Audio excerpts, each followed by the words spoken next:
Okay. Well, my generation comes from, connections of the real world, and we were in touch with physical objects, And in the 90s, and I was into music. I am a musician-based artist, In the 80s, they played a lot. They come from free jazz, and improvisation was always like my main interest. And in the 90s, when it came, this new technology is available for everyone, with connection modems. Uruguay was one of the first Latin American countries in having internet for everybody, because in the 90s, at first, were only universities connected. You know? But this country was one of the first in Latin America on having internet for everybody. It was expensive, of course, and it was modem. So in a physical line. So if you were connected, everybody in the family couldn't talk. I had that experience. Yeah, yeah, yeah. And there were huge problems and fights, because of the landline. But when I came into this new medium, and learning how to program, that there were not courses or academies about that. You needed to learn to be self-taught, and but it came to me like a strike, that of being into a digital or virtual world. It was more like, at first I came into internet and programming, etc., more thinking about providing content, my music in real world, to internet, so more people can see it, can listen to it. But it was like a spike of light that came when I was like learning how to do this, how to build your online presence, that I got more into the digital world, and the sounds and music was still there, but I was more into thinking and reflecting about what is to live in this virtual world, and what are the experiences, and to know that everything was ephemeral, and there were always processes of things going on that we didn't know about, because you see a screen or you hear things from the computer. But when you start to learn programming, and you begin to understand all these other processes you have in the underground of what you see of the interface. And that puts you into a one-way flight. You just go on that flow. And of course, then you have the programmatic algorithm processes. That is a system of control also, no, of the interface. But then you have another layer that is the electronic, the hardware parts, and and then you have the connections, that is a line, where things are going on that you don't quite understand. But in the 90s, the good thing is that everything was open. You build your own machine. You needed to learn to control it, make configurations. You need to learn, because nothing worked really well, really okay there. Uh, uh, as though it was sell in the mercado tecnológico, in the technological market, everything was sold as a Windows, and it was Yeah. a landscape, a beautiful landscape, and no, Windows was the screen, the blue screen of death, you know. Yeah. It was hanging continually, and you need to make configurations and reset pins and go to the hardware and see what is happening, what is going on, and that kind of thing. But that gives you, that goes also with the idea uh, the, of this new paradigm that it was the user.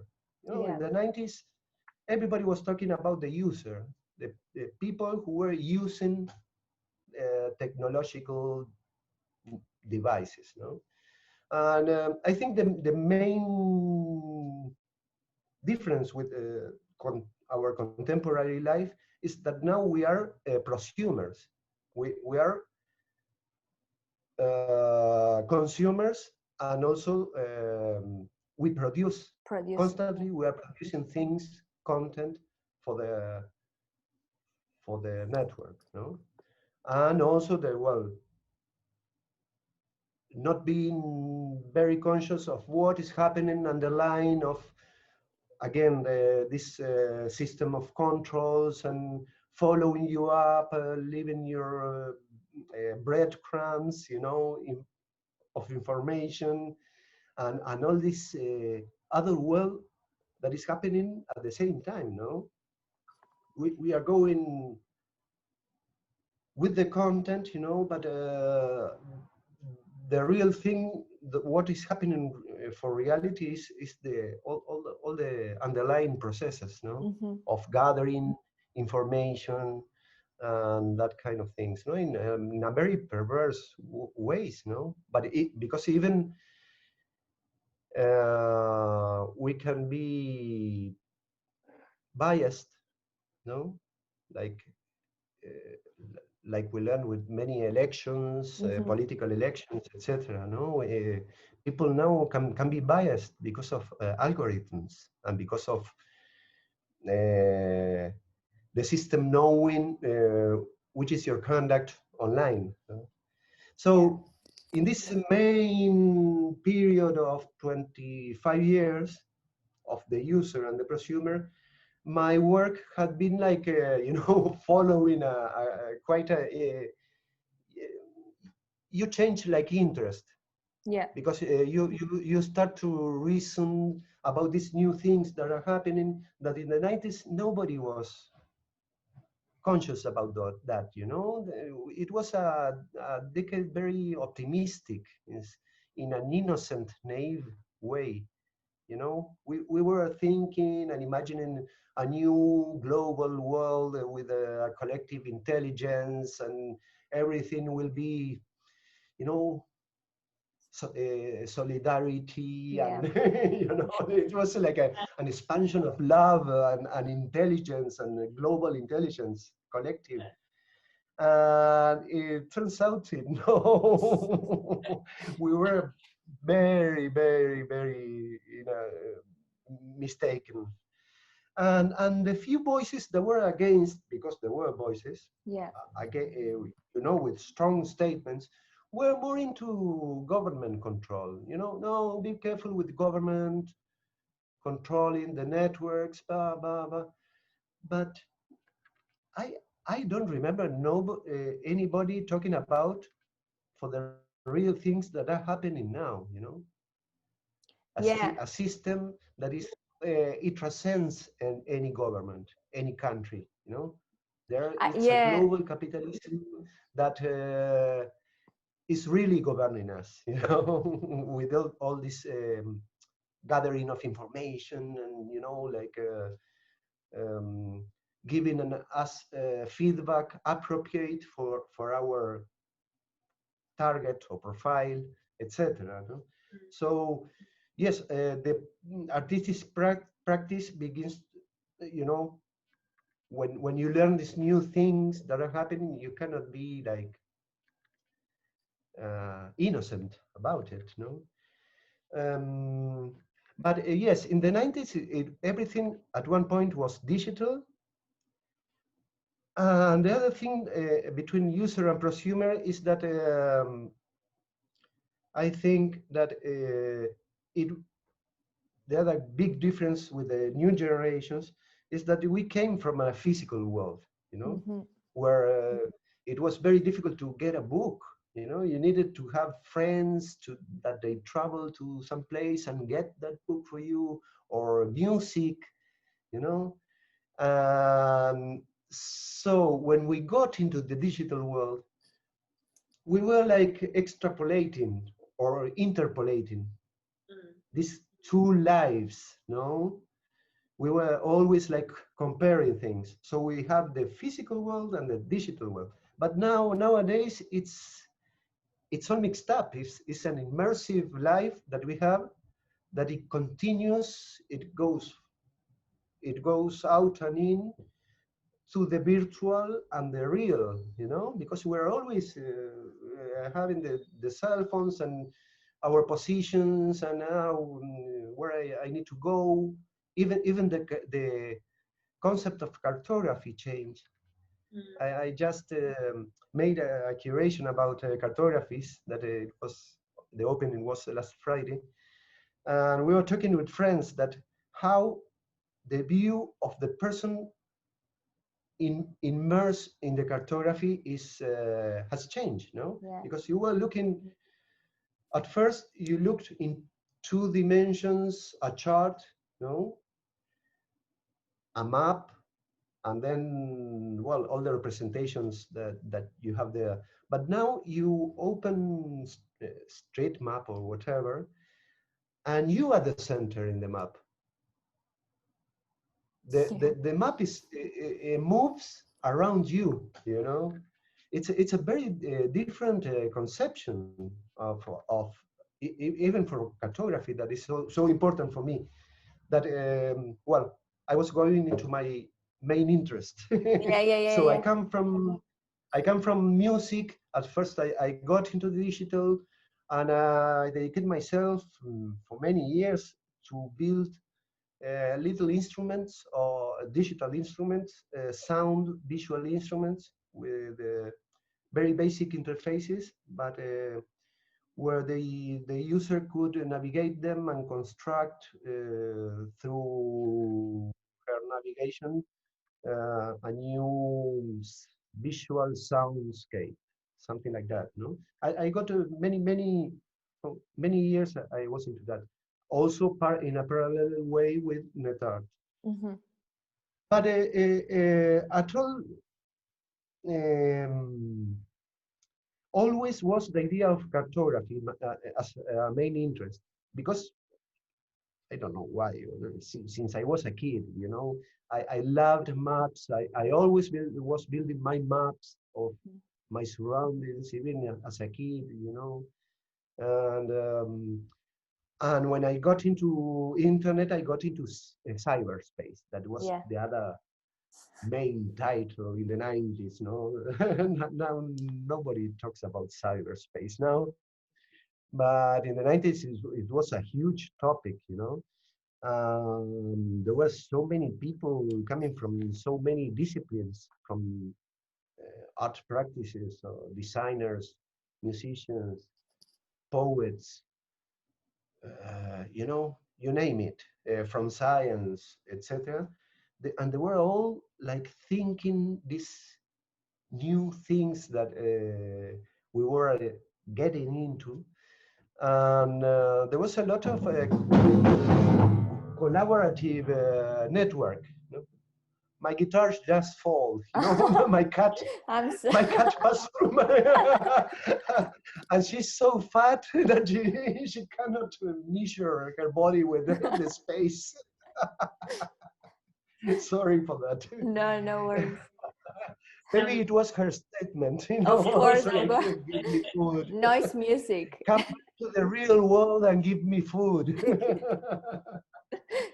So the main thing, it was this huge mailing list on groups that we find that they have share the same interest and curiosities, and were eager to learn to dominate in a useful way, you know.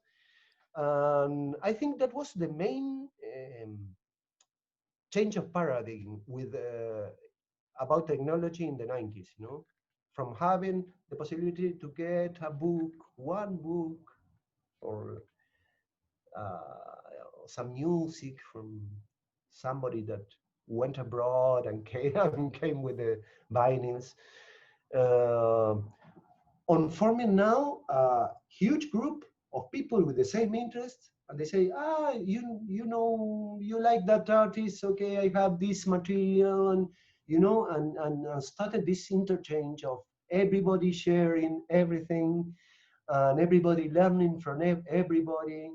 And it was a super nice moment, and always with this kind of optimism, of innocent optimism, no, that made us grow in that way. And well, I think maybe that are my interests, no, the collective part. That's where it came in 2000, the net.art Latino database. That it was a kind of homage of all my partners, uh, all my tribe. Because I felt like that, like we were like family. That's the other thing of on uh, virtual connections, is that here in Montevideo, maybe no. I had two friends that were they had we share the same interest. Alcide Martinez Portillo, that he was a super nice artist. He died in 2000. Now I'm working in recovering his first web pages and projects. Um, and Enrique Aguirre. But there were two persons in all Montevideo that I could join some kind of conversation about this kind of things. But when you get connected, you you start to feel this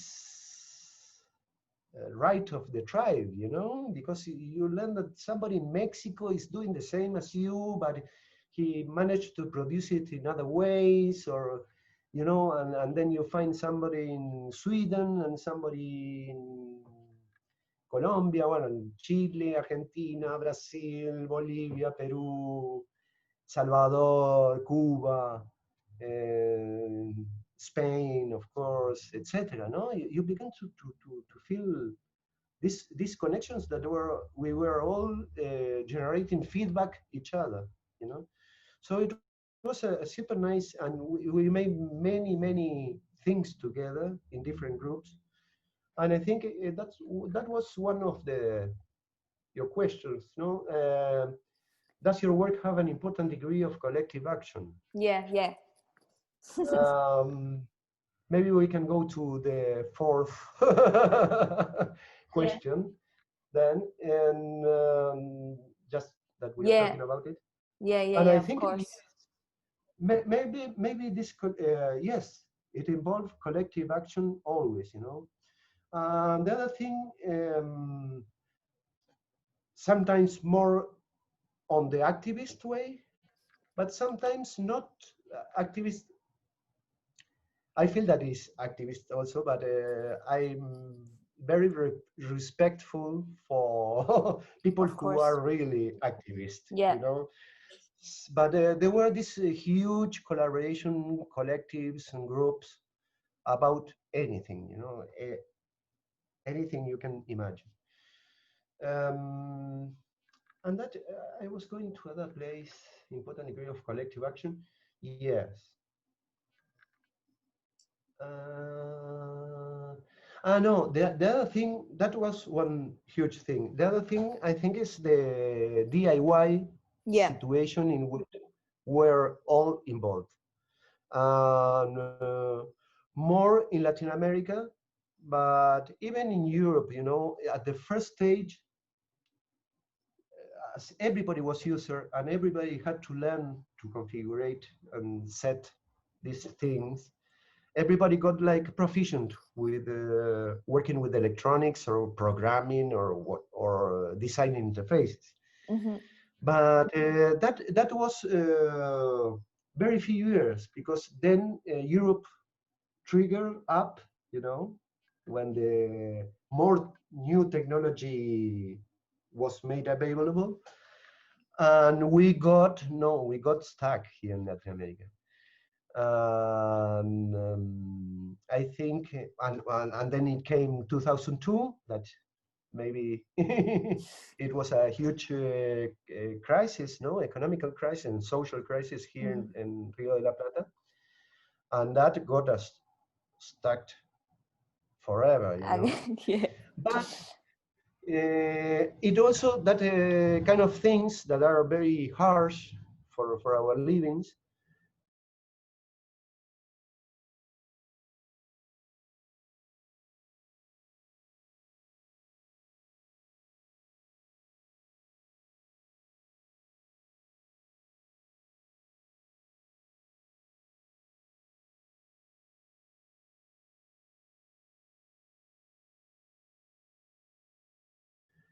also invokes or makes us more imaginative to solve things, that we cannot solve it with money because we cannot buy a camera or whatever. No? So I think that the other thing that Latin America has about this collectiveness and collective building of, you know, social issues, it's also the DIY movement here in Latin America that is very different from the DIY USA movement, that it has another historic, popular science, ciencia popular. Yeah. There was a magazine that it was famous. They have a tradition of DIY from the 20s, 30s. But it was more market oriented. Yeah. But and in Europe also. But at that time, we were that kind of practice also delivered products that were very low tech.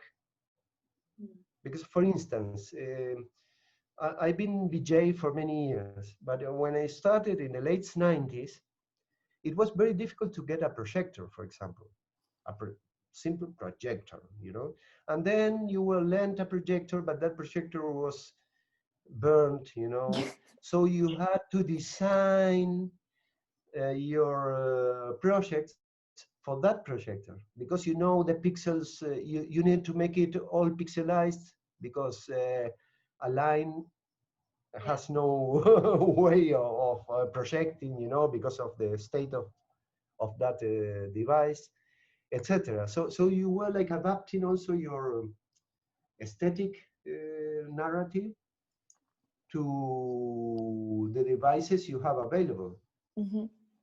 We were it was like a dialogue between the hardware that you had and the things you wanted to do. No, it was always a dialogue with that. And at one time, there was a trend in the start of the 2000, more or less. There was a trend in Europe about low tech. Everybody was doing the low tech. But it was strange because they were doing low tech because of the oversaturation of high tech. They went up, huge televisions, huge projections, etc. And then what? Let's go low tech. And our discourse was low tech, but because we that was the thing available. Other opportunities. Yeah. So it's very interesting, this different views of the DIY thing. It's very, very interesting. And talking about coming back to the net.art Latino database, that is from that moment also to late 90s. That was because they were already in the late 90s. They were like building the history of net.art. Many publications were published, but the histories were all Europeans or from the north hemisphere, like Europeans or something from Canada and something from USA. And it's strange because what happens with the net art is that it works with what defines the net. And the net, the first thing is that it has many nodes, and not a node is more than the other. You know, all the nodes are Important, yeah. important. That Yeah. is the characteristic of the network, you know.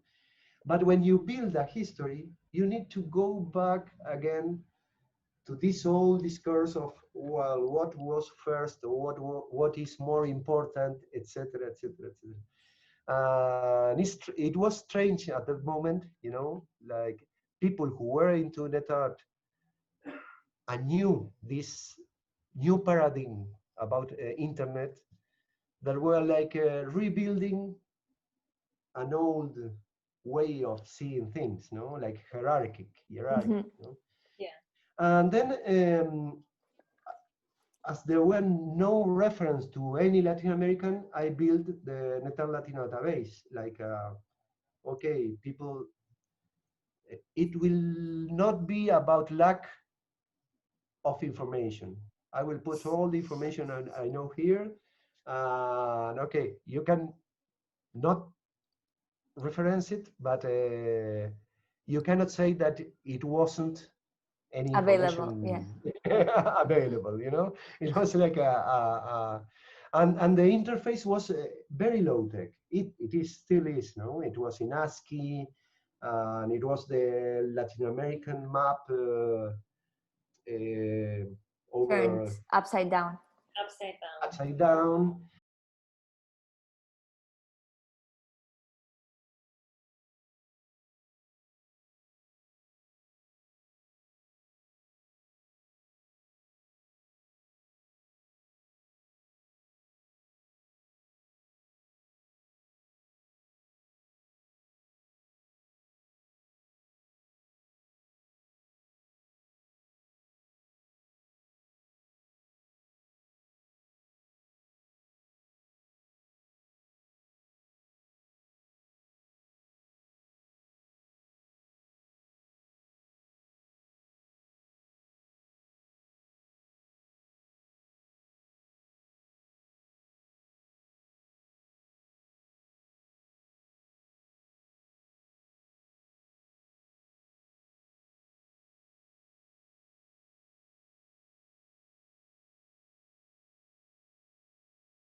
that refers to Torres Garcia, that he was a very big artist from the first half of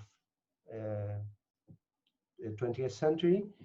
Torres Garcia proposed in the 40s this upside down map and saying that our north is the south, and that is what guides us, and etc. You know, and everything changed. It's a very little operation, this rotation of the map, but it's a huge operation in the minds of the people who live in Latin America. No?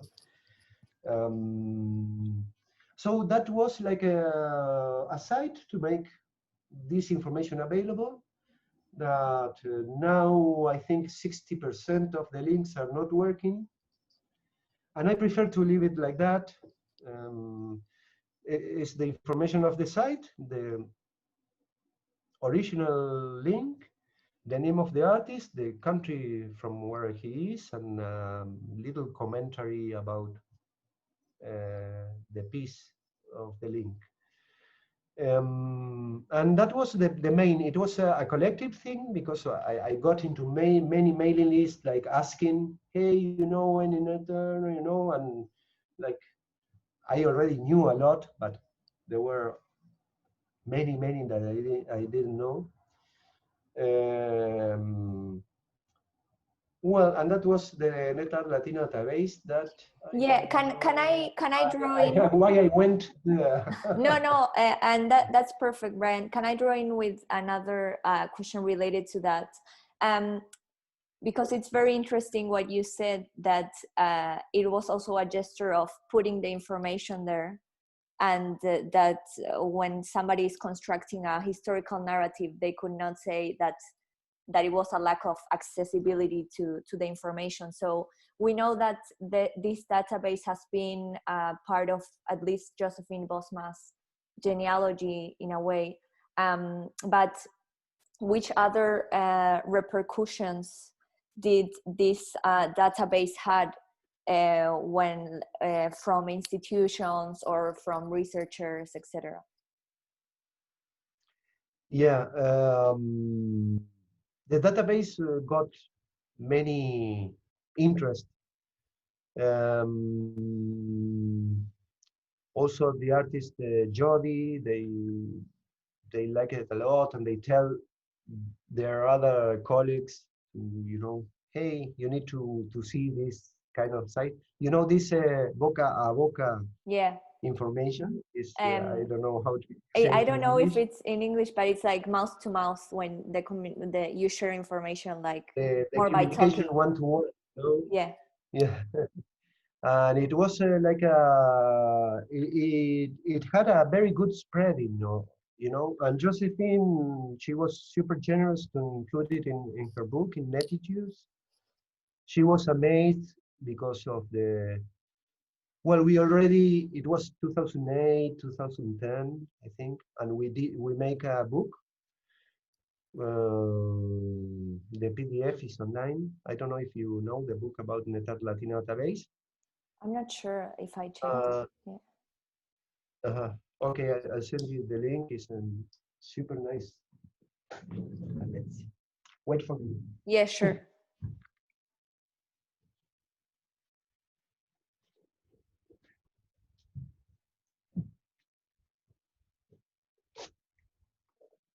We made too much. Cool. It's all, you know, impreso en seco. Yeah. Yeah. It's the map. I don't know how. We can see it. We can. No? Yeah, yeah. And this book is all about the net.art Latino database. It was produced by Meyac in Spain, in Badajoz. That the director was Antonio Franco. He died in January of this year, and he was a very intelligent director, and that museum was devoted to get and to buy real contemporary things, you know, and they got very specialized in net art. Now there is working Gustavo Romano from Argentina. Mm. He lives in Madrid also. You need to meet him. Yeah, Knowing that you are in Madrid also, you need to contact him. And he's working with a Netescopio that is also lodged into the Meyac site. And Netescopio is, he's been years working on that, in recovering old works, and he's the curator, but he is also the archivist, at, he has a very nice work with the Meyac, with Netescopio. cool. And well, Meyac make us make the possibility to build this book. Well, lots of theorics of Latin America right here about the net.art Latin database and the net.art Latin net.art movement. Gisele Begelman, etc. Gustavo Romano writes here also. Cool. Nilo Casares, that he was my curator. Lila Pagola from Córdoba. And well, this the paper is like a Bible paper, Yeah, the super paper. thin. And yes, we wanted to make it like a fragile thing, like the web Yeah. that is represented. And then it has a bed embedded here in the other contratapa. We have a matrix, dot Cool. matrix. That's cool. This is 9 meters. Of all the links. 9 meters of paper, and it's the printed side. It's the side printed. Yeah. Continuous paper with a dot matrix printer. Cool. Very super low tech. It's really nice. Is it still so it's like a kit, Yeah. You need to have this. You need to contact the Meyac and ask for one. Exactly. Yeah. I was going to ask you that, if it's possible to buy it, to purchase it now. Yeah, I think they're still available. Cool. Or I can get you in touch with yeah, you're in Madrid, so it could be easy for you to get one. Cool. I can contact you with the the conservator there, Jose Angel. I can't remember his second family name. Yeah. But maybe you can get one for free. Let's try it. Yeah. But it has already 10 years, this book. This book, the museum gave me lots of copies, and that year I got into many festivals. And as I arrived to the city of the festival, in my hotel, they were already waiting for me a box of these books, Wow. that I asked them. And there I spread it. It was a very interesting operation, and lots of people got involved with the projects, Yeah, that's amazing. And also because of the new interest in recovering pieces. Yeah, which that's also a very an interesting topic for us. But just one very quick question in relation to the book: were you totally involved in the design of the book as well, or how? Or was it with Meyac? Yeah, it's an artist's book. It's an artist's book.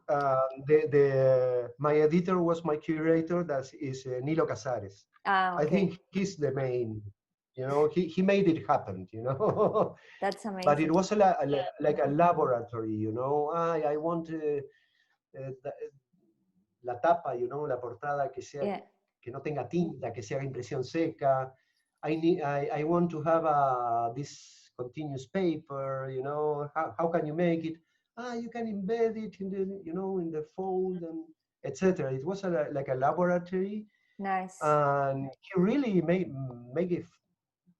it happen, because I didn't know how to even start with the project, you know. Yeah, I want but this, but how do I do it, you know? yeah, that's cool. But it And was a even to dialogue. manage to get the people, you know, no, this guy is doing this friend is doing that, you know. And it was a very nice experience. It was like a work of 2 years, you know. Yeah, I can We imagine. did many navigations, you know, of all the sites and talks about the projects, etc. It was a Cool. very nice experience. And then because of this book, many people got in, you know, interest. And I think, well, the last like big associate or with Natal Latino database was Horizon Yeah, from, yeah, the new museum. that Yeah, they were Mike Connors was yeah, he got involved, you know, with the no we need to have the net art, a manifestation of the Latin American net artists, you know. I think it was the first project that it was an anthology of net art works of 100, and they wanted to be for real global, you know. yeah. So, like the representations there is super balanced, you Broad. know. Yeah, yeah, yeah, yeah. Yeah, and we work a lot with them. When they asked me what I wanted to exhibit there, I said the Netar Latina Days because it's like a Trojan horse. Of course. It's a You work put of with mine, one gesture, you but go look, all. Yeah, of course, you know, you got the idea. Yes, through my, because no, we need two works. So I proposed this work, that it was everybody's work, you know. yeah. And the other work was something I wanted to do, like in a professional way, that it was to recover Mariela Cheregui's, an Argentinian artist, I work with that her as she had. well. She's amazing. Well, Mariela had a super nice work that is called Epitelia, that it was done when she went on residency to UCLA, to California, the university.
And there she was in an hypermedia department, and she built this epithelium. She didn't got much into net art, you know. The net art, she made like 3 sites or something like that, and she went on, you know, and she went in more into robotics, and and now into academic career, etc. You know? But I always kept, you know, thinking about the epithelia. The problem that epithelia, when it was published, like it longed like 1 year, not more like that, because it has programming tags and HTMLs that were only read by a certain browser. It was a Netscape Quad 4.7, you know. And if you go 2 versions up or 2 versions down, then you cannot see the piece. No, it's super, you know. It was there was a war of browsers at that time, in the end of the 90s, and there were like everybody was pushing beyond the protocols of the Consorcio de la W3, you know, the people who set the protocols of HTML. Yeah. But each browser had, no, we will render these things different. We will make a personal tag of this browser. So there were, you know, if you made a site, you have to make it like with the 3 different programmings for the 3 different browsers. I see. Or versions of browser. No, it was super difficult. More for people that were working on more professional things, you know, like publicity or whatever. You need to program a lot, you know. Yeah. Anyway, epithelia was and it is a very strong piece still nowadays. It was about the deconstruction of the body, but through the navigation. Well, I told them, hey, I want to present epithelia and reconstruct it, and it was a project of mine for 1 year, and I needed to, you know, start it from scratch, because I had all the archives.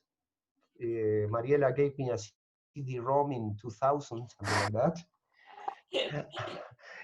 And I was, you know, like looking, I asked her for the archives, and she sent me what she had. But then I was like, I found it in a big box of CD-ROMs. I found this CD, so I compare what she sent me with what I had, and our memories, and I interviewed her, and, you know, we were like very close. Recreating, yeah. Yeah, and at the same time programming, you know, it had many orphaned archives and etc. But we managed to do a super nice work. Now it's lodged in Rhizome. In Rhizome, yeah. Shown, yeah. Mm-hmm. Yes, and so I'm very happy. That's yeah. No, sorry. No, that's the other side of my practice. That I work a lot with archiving. Yeah. And I use it as a creative practice also. I do this like more straight stuff, but my main work nowadays is working with archives. You know, my last show that is still in Santiago, in the Contemporary Art Museum in Santiago de Chile, that is still closed. I went on March to make the show. And then it came to the pandemic, and it's everything is working perfectly, but nobody saw it. You know, wow. The museum is still closed. And it was about it is called Mundo Interior, like inner world. Yep. And it was the recuperation of a backup hard disk of 1998. Of archives from 1998 to 2004, these 6 years. Yeah. And I made a huge remix, super immersive, and using many the disc is there. I have the sounds of that disc, and 5 projections calibrated and in synchro, showing things. There are like engravings of the visualization of the disc. There is a vitrine with objects of the moment. It's a very huge exhibit. And it's all about archives, but recovering with my actual point of view Yeah. nowadays. It's a contemporary. It's I like the archive as a way of evocation, evocation of things, not not more like a memory or remembering, but to evocate what was that time and what I am doing now. It's all contaminated with that life And you're my actual present. life Yeah. nowadays. Yeah, it's like a construction. I like that. I always use the term evocation. For Yeah. this kind of. Because it's And also a thing that like that every evocation will be different as well. Like it depends on your present moment, right? yeah. Mm. This is yeah, sorry. Yeah. No. Continue, please. No, that's for us also the of course through the net.art Latino database, but also the work that you did with Mariela's work. All this gesture of reconstructing or conservating artwork, net artworks. It's important for our research as well, but it's a problematic situation, right? Because and it's super interesting because it talks about, of course, hardwares that are not available anymore, and the relation of institutions of what would they conserve, and all the relation between the software and the hardware. And so but I understand that your relation to conserving this type of artwork is more as well like this an artistic approach, that is it that you're trying to be super stick to how it was, or having it more like being able to recreate it in a poetic way? I think that you already answered it, but it's what I understand. Yeah, it goes that way, for sure. I like that, like recovering. I used for many years the phrase like I did it also with these sound toys that I've been telling you Yeah. at the start. These basic interfaces. I composed like 300. You know, yeah, I was very productive at that Yeah. time. Yeah. I made in like 300. And I always make performances, concerts, using 3 machines and playing each sound in each machine and making huge remixes of all these sounds and visuals. At that time, I call it remixing as a mode of dynamic preservation. Yeah. Like a preservation of things because they continue to live because of me, of remixing them. But it was dynamic because everything changed with my first thought when I made them, that I even can't remember what I was thinking about at that time. Yeah, totally. So it's always super nice because I always find new things, in this remixing. Yes, I think it's a super valid mode of preservation and conservation of pieces, Totally. although many of them lose their concept, their initial concept, because Yeah, but they're I think used in other ways. yeah, but that's also nice. I think that of course there are some institutions which are trying to conserve in a more fixed way, but it's also nice to, I think, this approach that you have, because it talks like more honestly that you're doing it from another moment in time and with Yeah, another yeah, it's current kind of moment. yeah, it's an effective approach, Exactly. it's or poetic. Yeah. And also it's not my job to restore it, Exactly. you know. Exactly. It's cool that you can do that. That's not my headache, you know. I have other headaches, but that Yeah. one. There was one concept which I think is interesting, and in comparison to the one that you used, that it's dynamic preservation. While I was studying artworks like what Jorge Crowe does, and Leonello Zambon, do you know him? Yeah, There's of course. some, yeah, there's some from the US, some theory produced that they call that like zombie media, like Zombie media. zombie media. I love that that term. Yeah. Yeah, Zombie media. It's but perfect. it's cool, and in a way they are considering that that media already died and it's alive again. uh, Yeah, yeah. And they're like Frankensteins, you know, yeah, because yeah, yeah, they move like a zombie also. yeah. Yeah, I love that approach. Yeah, that term is wonderful. Yeah, Zombie media. it's cool, but I like also what you said about dynamic preservation. It's like a much more lively way of conserving, right? Because archive, I feel that it's a concept that it's very much related to something that we try to preserve it, but because of that we kill it in a way, when an institution frames it, etc. So yeah. Yeah. Yeah, well, yesterday I've been in a talk about conservation, and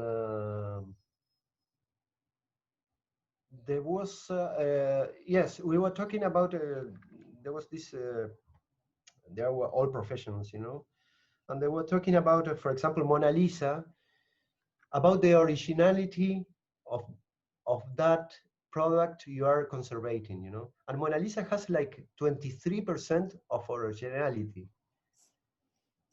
Yeah, Like it's like, what almost are we looking at? 80% are layers of people who did things over it, you know, on passing years, you know. Yeah, yeah, yeah. So even these objects that we think they are like inamovable, immobiles, you Yeah, know, yes, they are losing their original.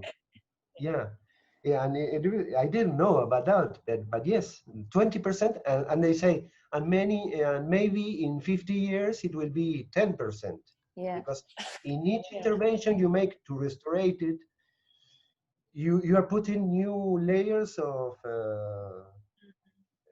things, you know, of actual things. yeah.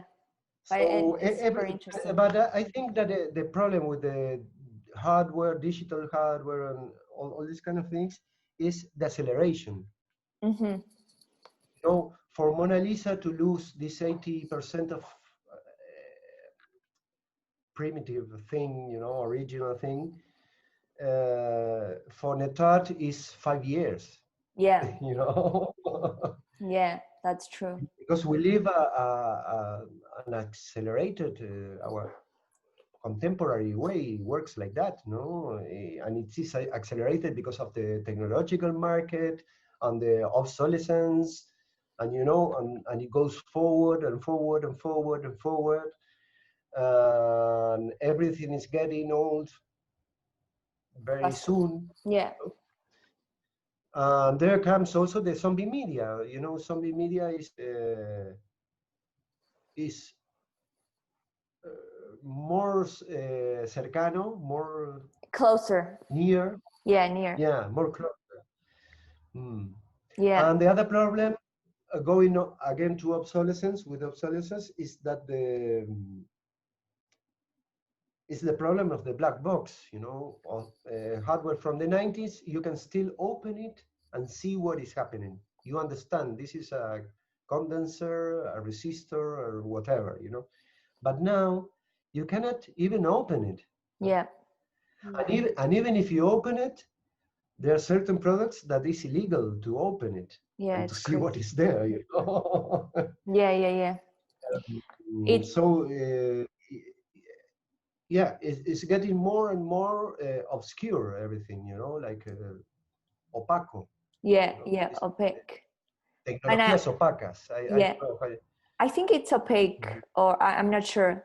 We can look for the translation later, but I think this goes very much related to as well to, and this is something that Tiago shares with us as well, that there is a change, of course, in the hope in a way, or in the, like you were saying, Brian, at the beginning, that when net.art started, there was this super optimistic approach, and it of course related to the fact that you were able to intervene in the heart, in the black box, right? And as the years went by, that optimism started to get more obscure in a way, because the development of technology didn't allow that to happen.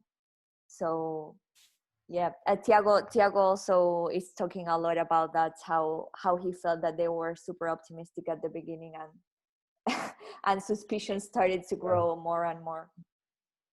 yeah, yeah. It was amazing because it looks so innocent now, but we really believed that. Yeah. But yeah, what were we thinking? But it's good, That you we had a enjoyed that network moment. for us for free, Well, We were stupid. I think it's also a matter of, like, there were some people researching in a much more like suspicious way at the moment, but those texts were not being distributed, right? So Yeah. Mm. it's also important to see that some, I don't know, myself, with some friends, we were obsessed with Wilhelm Flusser's theory, and I was going to tell you about that. Yeah, yeah, there were many thinkers, and even Foucault. If you yeah, go before internet, no, yeah, yeah, yeah. there were many thinkers talking about this, but we didn't see it. We didn't- But it's good to have been able to enjoy of that moment in that way as well. it was like love will win all. Yeah. Something like that. Yeah. No, it never works. Yeah, it's crazy. So I think in a way, and also we don't want to take like so much of your time, but um we have sort of covered many of, no, there's one, and Xian Yun, help me if I'm wrong, but also one of our questions was in relation to, because as, and you talked about this at the beginning, that because of your generation as well, you were all the time thinking and or starting your production from the physical into the virtual, right? And now you feel that it's more like a in and out, more that it, yeah, like constant in and out. Yeah, more than in and out, we are immersed. It's Immersed, something that yeah, we, yeah. yeah, Now, I say, I remember saying it, but I was already thinking that it was wrong, that concept of in and out. We yeah, are in every time, yeah, on the two worlds. So what we are talking about, even our positions, you look in the cell phone and you are there, but you are here, but you see yourself on the cell phone, this constant feedback of who are you, where are you, etc. No? yeah, I think now it's like an hybrid, or it's like a intermixed thing, yeah, and that's the problem of, or not a problem, but a condition, um, about seeing things in this medium, because yeah, in the 90s we were outside and we were in or out. You cut the phone yeah, because somebody in your family wanted to talk, or because it was really very expensive. Expensive. Yeah, yeah. And you were out, you were again in the physical world, but now it's everything is intermixed. You're inside everything, you know. And I think that's the is the main difference, no? That you don't have this distance to see which world is what, you Yeah. know, and what And is happening with what. We are already inside, and it's like the Plato allegory, you know, like this. We are looking into shadows, you know. yeah, yeah, totally. These shadows are shadows of something that is happening that we are not allowed to see. Hmm. Yeah. And how, like, because also in relation to what you, how the exhibition that you did in Chile that hasn't opened, um, and this is, I think you already said it, but do you feel that this has changed a lot also when you approach um, creating an exhibition that will be on site? Is this something that you're interested in, like creating a little bit this atmosphere of being embedded in the virtual as well, or yeah? Mhm. I'm not very much, although my origin in the 90s was super virtual, and you know, I had all these statements about the virtual and living in the cyberspace, etc. I think for many years already, what I really look after and I do is to make possible with the contact with people Yeah, in real time. You know, it's but it's been really many years that I don't think on works that will be immersive for somebody in another place of the globe. You know, I think it's very difficult, uh, yeah, or I didn't got interest, or I got fed up. yeah, I don't yeah, of know, you know, course. because many things that are happening now, there were manifestos in the 90s. Yeah, I like more, you know, to recover the history that to what is happening for real now, you know. yeah, Well, you have intelligence algorithms and IA and all these kind of things that there are roads, they are going, you know, there are processes, yeah, creative process. Um, the products themselves are maybe are not important. What is important is the process, yeah, you know, advance in that reflection and that investigation and research. But personally, for me, I need to build immersive spaces, but in physical spaces yeah, with physical people, you yeah, yeah, know, yeah, yeah, of course. because I already know, you know, for example, I work with sound, you know, sound art and that kind of thing. I'd like to be in charge of what is happening with the sound, for example, and how we are perceiving a space with that sound responding to that space, and where the people there are also working as filters because they are equalizing with their Yeah, bodies, navigation of the sound waves, etc. You know, it's like more like a ride. I am very much into the el rito, you know, yeah, a ritual. the, Yeah, the, the gathering and the ritual of doing something between everybody, you know, yeah, and uh, in an immersive way, and like almost entering a trance, something yeah, like that, you know, or perceiving new things. And that is my main goal now.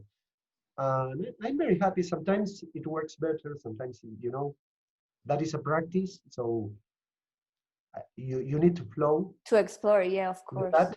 But it's where I'm most comfortable Yeah, nowadays. And I of course, I do things for online, but well, I'm going to say something. being honest, I don't feel it's that is pure honesty from my on my From practice, yeah, because yeah. I know what I like to do, and I like to do gatherings with physical presence, conquering. Yes, it can be virtual also with connections, but in a physical space. Totally. And everything I do for the online thing, I I always think that maybe I'm doing more like it's like a bad copy of what I wanted for the physical. Cool. Yeah. And then we go back to Plato again, like the bad copy of of the real. But I think thank you, Brian. It's super interesting, and I had listened in a preview. I think it was an interview that you gave for Sube in Montevideo, or Subte. Is it Shooter? Mhm. Subte? Yeah. Oh yeah, super Really. long interview. Yeah, no, but you were saying, I think it was in that one that you were saying that it always goes back to the physical, or for the to the body for you. And Yeah. Mhm. in this project, in a way, while we were researching, and because with all the other artists, we are developing they are developing their projects also in a shared way. So we have meetings, and we share about their process. And for all of them, this relation of the device with their body, it's all about it always goes back to the body as well. And for us, it's that's a very important topic. And I guess that we created this, that it's going to live mainly online, because these were the conditions now. But for our practice, at least myself as a curator or whatever, it's also, it always ends up in the relations that we can create, right? And the experience on Yeah. site. Mhm. Yeah, I feel that. Also, this year was very interesting. At first, I thought, oh, what a nice year for all the museums and cultural centers, and they need to research what is going on in internet and how to develop ideas to show their things. And it was a bit frustrating. I was expecting more Yeah, yeah. about these Totally. huge museums, because they stood like the already the same thing, they had these chapters of whatever their interest, but there was not a big leap on advancing on ways of showing things using the real means of the internet. You Yeah. know, it is it's still like old-fashioned. Even more old-fashioned than in the 90s. In the 90s, I Exactly. think there were like a more creative things. Like really betting on the internet and hey, let's try this thing. And now maybe the more like crazy thing is a 3D setting, like Mozilla Hub and that kind of things, Yeah, or a link to a video, and, hey, visit our online space, and it's a video. yeah, yeah, yeah, Like using the internet as a publication medium, like it yeah. was paper, mainly. Yeah, It's strange. and it is strange. And I also feel that we all got fed up very quickly. It was like because of that aspect that you mentioned, that it was frustrating. Like it was only more a gesture of using the platforms that were already there, like Instagram Live, Yeah. blah blah blah. So Mhm. it Yeah. I didn't see many events or projects that created a new platform or a new way No. of presenting. Yeah. Yeah, Yeah. For me, it was, yeah, I thought somebody will come up with something that will make us crazy, but yeah, yeah, no, it was. But yeah, I insist. I think it's more old-fashioned than in the 90s. yeah, Like 90s, there were more creative ways of using the internet. Mhm. I yeah, think it's because what you were saying. You know, there are all these preset templates of things, and then you just use it. You know, Yeah, and that is net. But yeah. I think it's so superficial. You know, it's the only like going horizontal. You know, I'm not going everywhere. You know. Yeah, it's again not being able to enter in the black box in a way. Yeah. So yeah.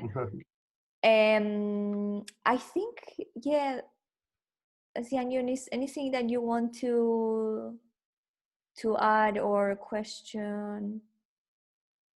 I think Yeah, maybe our project title, because we were thinking, we were like, I think it was after a group meeting, we saw the artist. Then we were discussing about the relationship between the body and the interface.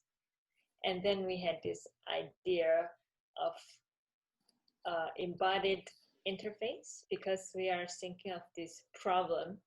And I'm just wondering, what's your thought on the term interface? Because before we were talking about net art, but nowadays in new media study, more people use the term interface instead.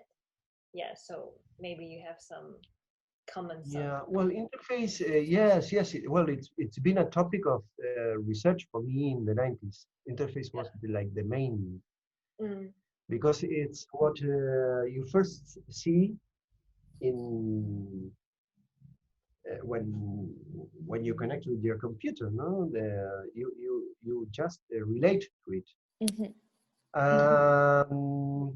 And the main interest for me was all these metaphors of interface.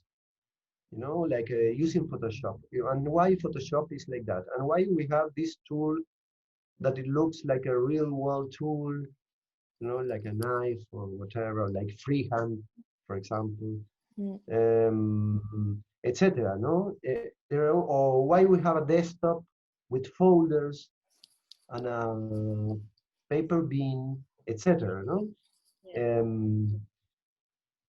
how you represent interfaces, or how do you design interfaces to make contact with the user, no? And yes, the next thing was the embodied interfaces, no? Because now we can even put inside us a chip informing us about if we have diabetes, for example, or that kind of things, no? Or whatever. Now, with nanotechnology, we can even, our body could be with these new appendixes, or the other way around. No? We have external appendices, but they are constantly with us. No? It's not only the device and the body, but all what is happening between the two things. No? Converting the two things into one body. Yeah, like the extension. Because devices are your identity also, no? Even maybe the device has more identity than you. Yes. He knows who I am, but I don't know who exactly. I am. You know? Yes, more data than you. That's amazing.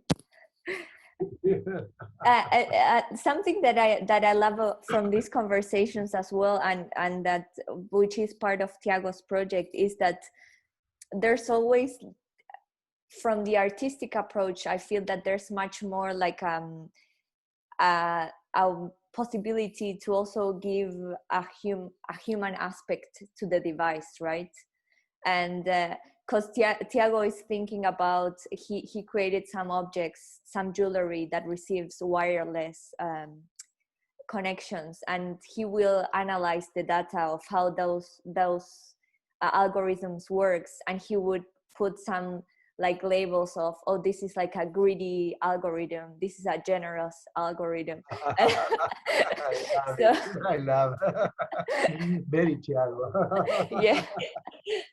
Well, all for example, all my machines, they have their names. Yeah. So that's yeah.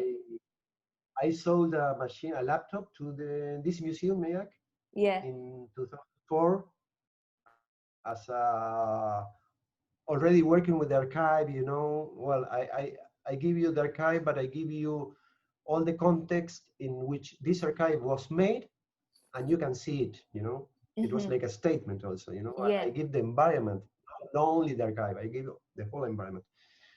And yes, the name was Bellota. Bellota was one of the super Powerpuff Girls. Yeah, I don't know if in Taiwan that was like, it was a cartoon from Cartoon Network, that TV program and channel, and Bellota was the most angry one, right? Yeah. But I never knew the English names. Is it like hazelnut or something like that? Hazelnut. Good. Is it? Yeah. Yeah, it's hazelnut. Bellota is in hazelnut. Yeah. Yeah, so I think this again, it's like giving these humanitarian aspects or to the devices, and this is a statement that would of course touch other aspects like sustainability and go in a way against the acceleration and the obsolescence, right? Because in a way also it provides this possibility to or to name the fact that we create these relations with devices, and it's not that yeah. Yeah, and you stop the time. Yeah, you're right. You managed to stop it a bit, like involving an affective relationship with that extension of you, something like that.